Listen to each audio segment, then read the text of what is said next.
Infiltrasi itu air yang dari awan turun ke bumi, kemudian air tersebut masuk ke pori-pori tanah. Nah, di pori-pori tanah itu air mengalir. Nah, setelah mengetahui itu semua, kita akan mulai membahas masuk ke materi inti kita, yaitu siklus hidrologi. Nah, siklus hidrologi ini ada 3 macam.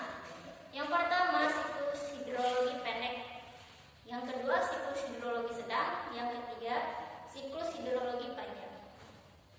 Untuk siklus hidrologi pendek, jadi pada awalnya bermula air laut tersinari matahari, kemudian si air laut itu terevaporasi ke atas, naik ke atmosfer, kemudian mengalami kondensasi, membentuk awan-awan ya, karena berkumpul sama hasil kondensasi tersebut.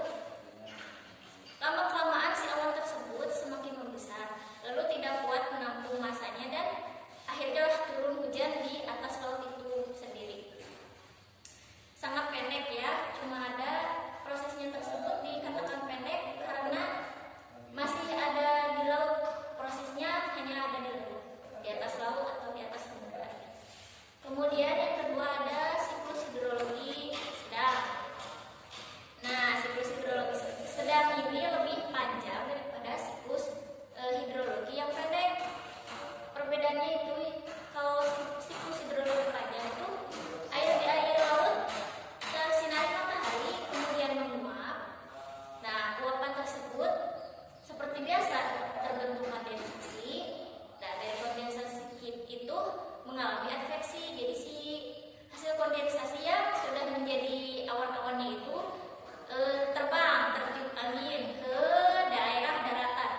Kemudian setelah di daerah daratan tersebut, awan-awan tersebut semakin membesar dan presipitasi.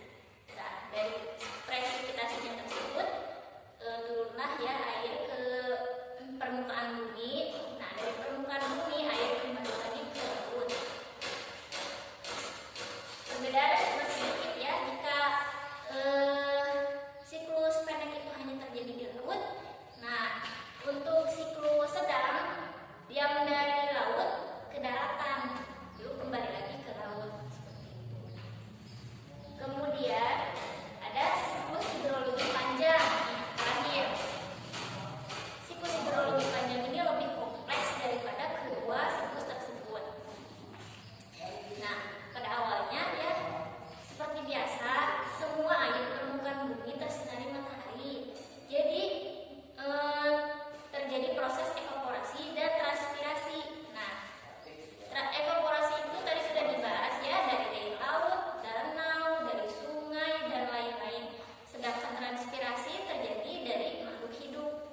Nah, dari kedua tersebut uap air terangkat ke atmosfer, kemudian terjadilah kondensasi. Nah, terbentuk awan-awan. Kemudian awan-awan tersebut mengalami adveksi, tertiup oleh angin-angin. Jadi si awan tersebut menyebar ke seluruh tempat. Ada yang ke daratan, ada yang ke atas gunung dan sebagainya. Kemudian hasil dari adveksi tersebut, lama-lama awan-awan tersebut menggumpal dan masanya lebih banyak dan terjadilah proses presipitasi. Ada yang dalam bentuk hujan, ada yang dalam bentuk salju sesuai dengan tempat, seperti yang saya tadi katakan.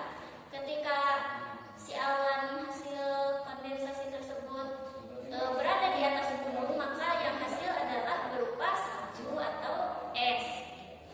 Nah, hasil presipitasi tersebut mengalir di permukaan bumi dan itu dinamakan sebagai empasan. Sedangkan yang masuk ke pori-pori disebut transpirasi, infiltrasi. Nah, kedua hal tersebut, runoff atau limpasan dan infiltrasi tersebut perlahan-lahan kembali menuju ke laut lagi. Nah, berdasarkan apa yang saya jelaskan barusan, siapa di sini yang sudah mengerti dan ingin menjelaskan kembali ya? Ayo, siapa? Acungkan tangan. Rosi mau menjawab? Silahkan.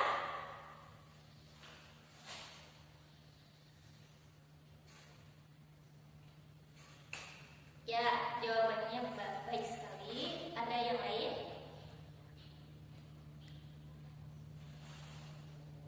Tidak ada. Baik, kalau begitu, bagi yang tidak bertanya, saya PR-kan hal tersebut ya. Anda pelajari. Minggu depan saya akan bertanya kepada Anda semua. Bukan apa-apa sih, ini untuk kebaikan kalian semua, agar saya benar-benar yakin apa yang saya sampaikan hari ini kalian sudah pahami. Karena waktunya sudah hampir habis, kalian juga seperti ingin istirahat. Saya akhiri saja ya pembelajaran hari ini. Sampai jumpa di pertemuan selanjutnya. Ayo ucapkan hamdalah sama-sama. Alhamdulillahirobbilalamin.